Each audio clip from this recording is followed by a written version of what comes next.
Ronan e Bitínia não estavam a par do interesse de Antony e nem do interesse de Beth em se casar. Pensava Ronan que era só amizade, pois Beth sempre dissera que não se apaixonaria ou se casaria com alguém. Se acaso Ronan tivesse desconfiado do interesse dos dois, claro que ele iria procurar saber quem era aquele homem que até ali tinha sido estranho para eles.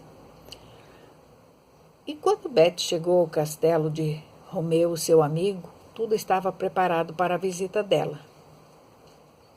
Antony foi todo solícito, fez todas as honras de anfitrião.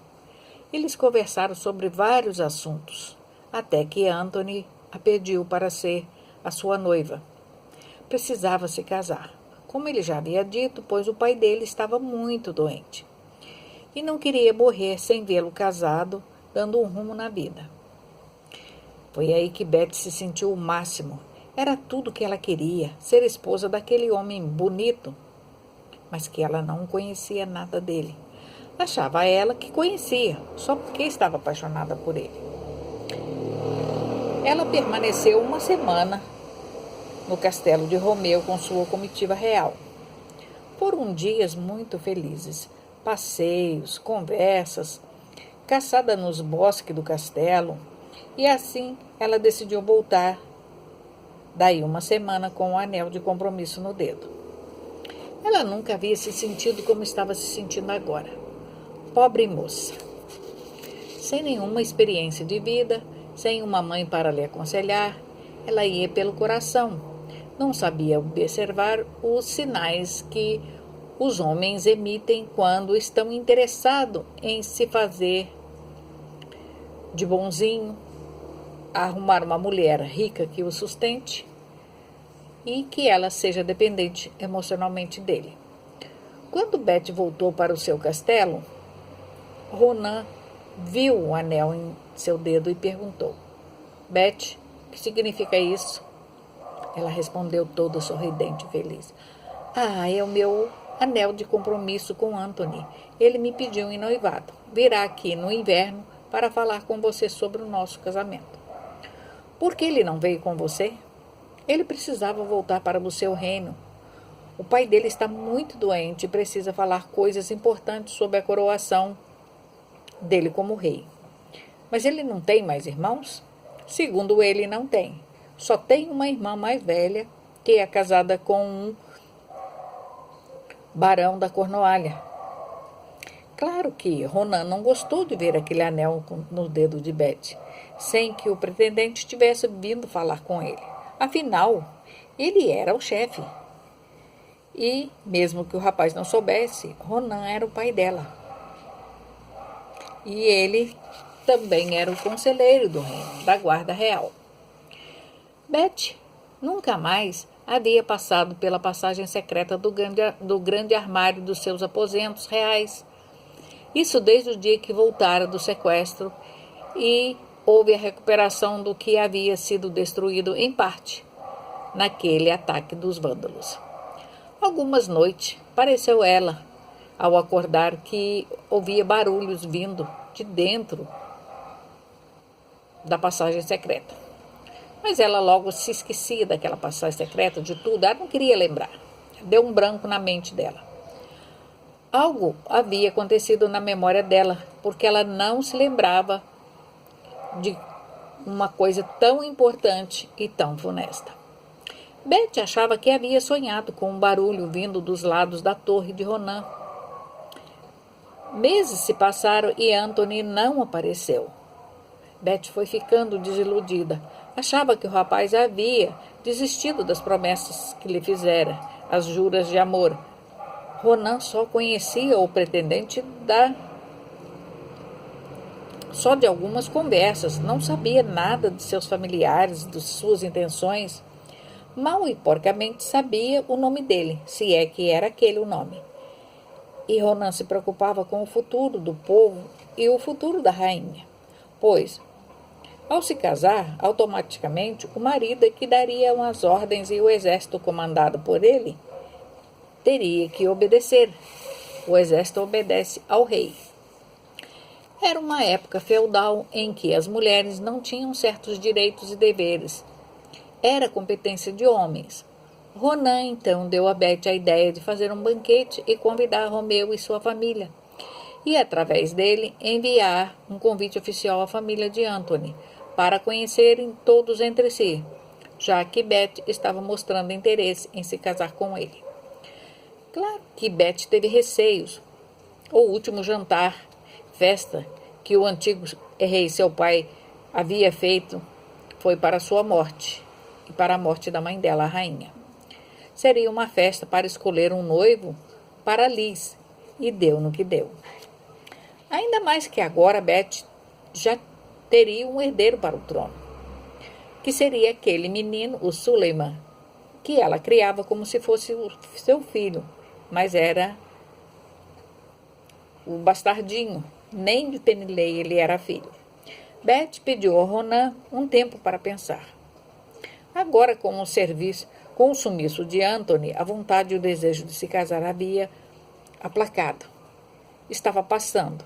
Ela havia pensado melhor e não queria arrumar problemas para o seu reinado. Ela se sentiu, no íntimo, que estava sendo rejeitada por ele. Ronan, então, ficou mais tranquilo, mas não se afastou de perto dela. Ele ainda não havia esquecido aquele sequestro. Um certo dia, Ronan estava nas imediações da cabana de Bitínia. Aí ele resolveu ir até lá visitá-la. Eles conversaram sobre vários assuntos, e Bitínia perguntou pelo pretendente de Beth. Ronan se assustou e perguntou a ela: "Como que tu sabes de pretendente?" "Isso ainda é segredo. Só eu e ela é que sabemos disso."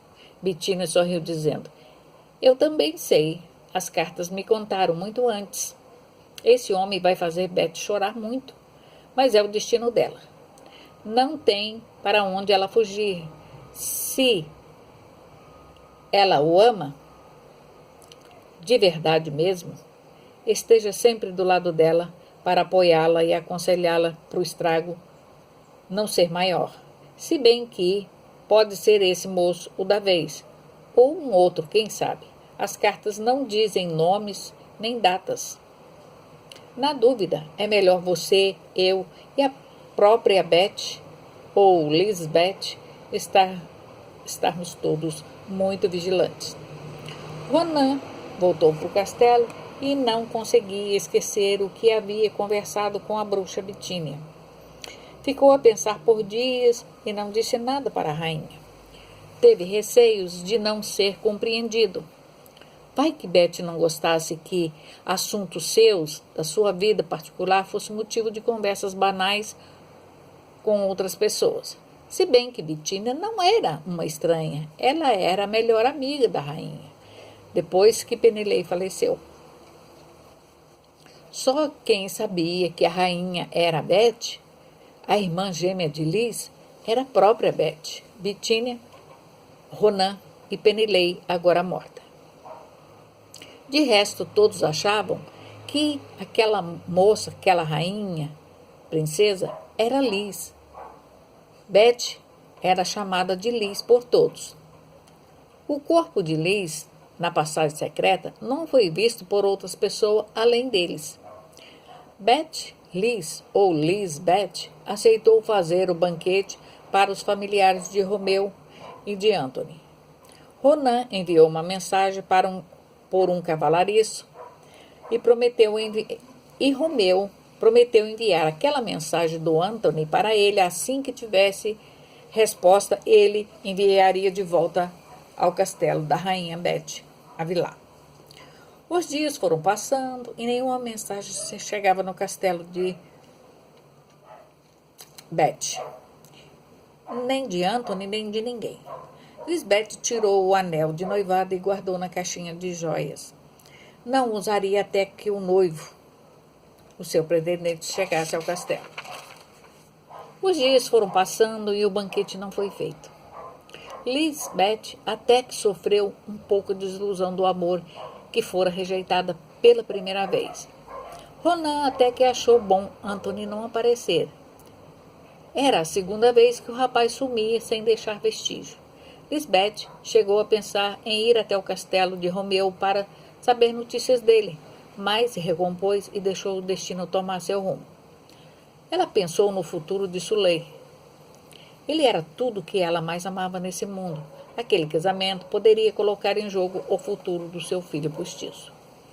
Passou-se quase um ano e numa tarde de verão, quem apareceu no castelo de Avilá? Foi o Romeu. Ele estava com sua comitiva.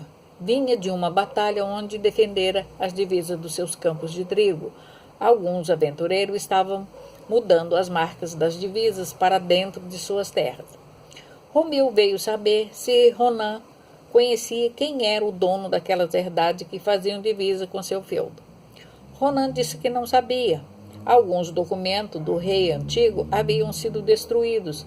Seria melhor ele e Romeu irem até a sede do feudo vizinho para saber e conhecer tal proprietário. Mas foi perdida a viagem. Os serviçais disse que o senhor Paranhos estava fora e, na ausência dele, não podia falar nada a respeito das terras. Ronan nunca ouvira falar desse senhor Paranhos. Os empregados pareciam amedrontados, não olhavam para Romeu e nem para Ronan. Ficavam de olhos no chão. Isso muito intrigou a eles e a comitiva. Eles voltaram para seus castelos. Passada uma semana, quem aparece no castelo de Avilá? Antony. Quis se mostrar apaixonado por Lisbeth, mas ela ficou distante dele, não o convidou para entrar, não lhe cobrou nada. Ele, ao vê-la sem o anel no dedo, se fingiu de triste coitado e desfiou um rosário de penúrias, dizendo que seu pai havia morrido e que a transição do reinado do pai para ele havia tomado muito seu tempo e que agora tudo estava resolvido, que poderiam tratar do casamento entre eles. Lisbeth ouviu e não disse nada. O silêncio dela o deixou mais tranquilo, pois quem cala consente. Antony disse que iria passear no castelo, ia pousar no castelo, pois já era tarde, estava cansado. Lisbeth o mandou entrar e ir para os aposentos dos visitantes. Ele notou a frieza dela, mas não deu muito crédito, não questionou em nada. No jantar, ela mandou a serviçal levar uma janta na bandeja para Antony e pediu que o serviçal falasse ao noivo que ela não iria jantar, estava indisposta, ficaria em seus aposentos reais.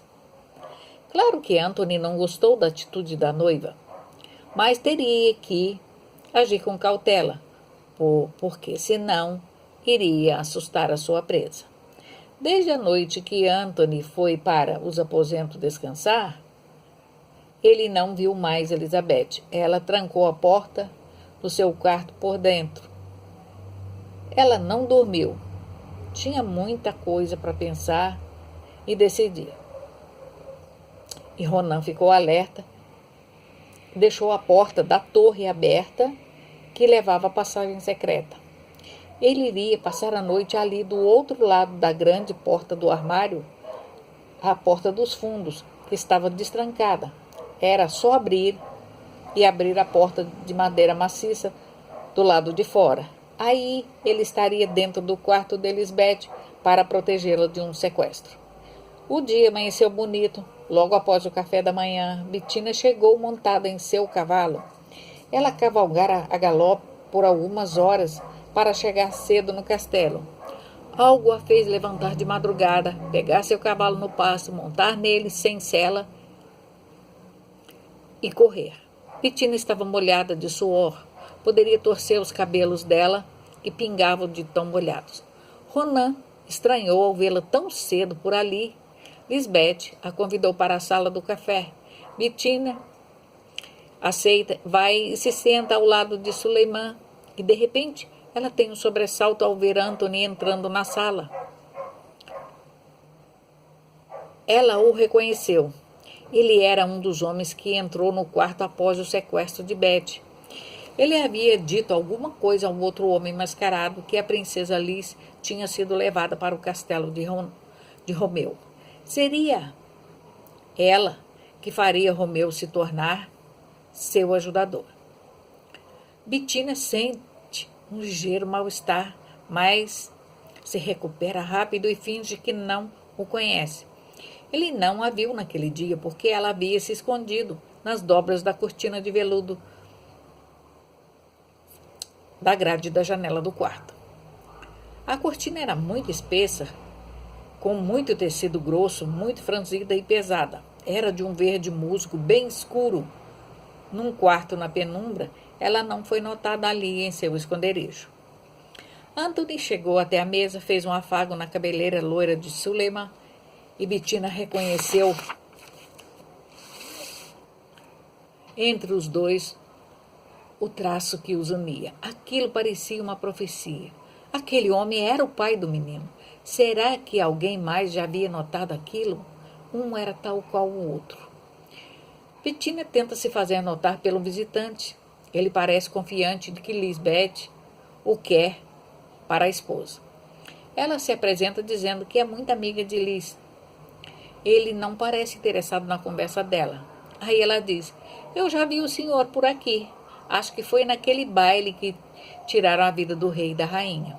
Ele diz: a senhora veio àquela festa? Sim, eu estive ao lado das pessoas que organizaram tudo, mas me ausentei à noite porque estava cansada demais. Então, tu estavas aqui na hora que começou os tumultos, os tiros e o sequestro? Ela vai responder quando Ronan chega e diz: vamos comer, falar de coisas tristes faz mal à digestão. Liz respirou aliviada, a conversa poderia ir para um lado nada apropriado. Aí ela pediu licença logo após comer, dizendo que precisava atender Suleiman, que iria ter aulas de latim. O professor acabara de chegar. O menino estava tendo muitos problemas com um novo idioma e confundia tudo com o grego. Anthony saiu para a balaustrada do castelo para olhar o dia. Iria partir dali a pouco. Ronan e Bettina ficaram a sós. Ela faz sinal para irem ao quarto de Liz, onde tinha o armário da entrada secreta. Os dois entraram lá e fecharam a porta. E trancaram por dentro, abriram os fundos do armário e entraram na passagem secreta. O cheiro de mofo e fungo era muito forte. A claridade do sol da manhã entrava pelas pequenas clarabóias lá no alto das paredes externas. Eles caminharam rápido, até tropeçando nos pedregulhos do solo. Chegaram à porta de saída para o platô que levaria às escadarias que subiam para a torre e que também descia para o sopé da entrada. Era onde havia outra porta pesada que estava trancada e com uma barra de ferro grossa, transpassadas argolas, uma em cada lado do batente. Ronan nunca descuidava desses detalhes.